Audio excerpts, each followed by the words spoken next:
Expression காரமா இருக்கா? உப்பு என்னாச்சு? என்னது சிரிப்பு கலுக்குன்ட்டு? பொண்ணுன்னா நல்லா கலகலன்னு சிரிக்க வேணா? ஷூட் எடுத்து கொடுக்குறோம். உங்களை சமையல் நெக்ஸ்ட் டைம் நீங்கள் சமைச்சு கொள்வாங்க. பிரியாணி தான்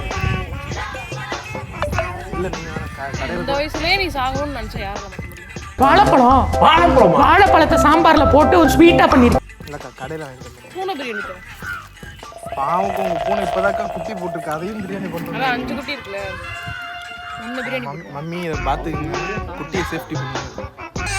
எடுத்தேம்பாரு ஓட்டம். மார்க்கெட்டு கூட நான் பார்க்கலையே, அப்படி ஒரு ஓட்டம். என்னதுல எவ்வளோ சார்ஜ்? என்னக்கா அதுக்குள்ள நம்ம எடுக்கணும். ஒரு சைடு கலராக இருக்கும், ஒரு சைடு மேட்ச் பண்ணிப்போம். கிண்ட முள்ள கை வலிச்சது, அதானா பாதியில வச்சு வந்துட்டோம். இன்னும் கை வலிச்சதுடா. அவன் எல்லாம் செஞ்சுட்டா, கிண்டுறதுக்கு என்னை கூப்பிட்டா. கிண்ட கை வலிக்க ஆரம்பிச்சிச்சு, அதனால அப்படியே ஆஃப் பண்ணி அதனால கிண்டாம அப்படியே எடுத்துட்டு வந்தாச்சு. ஆஃப் பண்ணிட்டோம். எனக்கு கெட்ட வார்த்தை இது வரைக்கும் வந்துருச்சுங்க. பட் குட் பாய்ன்ற ஒரே காரணத்தால கண்ட்ரோல் பண்ணி. சரி, சாப்பிடும்போது கிண்டி சாப்பிட்டுக்கலாம். சீரியஸா கேட்க அப்படி வந்து சரி சாப்பிடு, அதையும் சாப்பிட்டுட்டு தானே இருக்க. சாப்பிட வேணான்னு சொல்லிட்டு போறேன். அரண்டப்பா முழுங்கிட்டான். ஏங்கான்னு முழுங்கிட்டான். அவன் கிடக்குறான். நல்லா இருக்கு. வேற ஒன்றும் தண்ணி தாங்க எடுத்துச்சுன்னா அங்க போய் குப்புறப்படுத்துரு. எவ்வளவு வேணும் மண்டிக்கும்.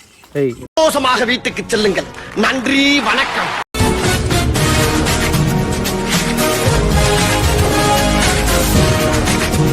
லாங்கில பார்த்தா தாண்டா காமெடியா இருப்பேன், கிட்டத்துல பார்த்தா டெரரா இருப்பேன்டா.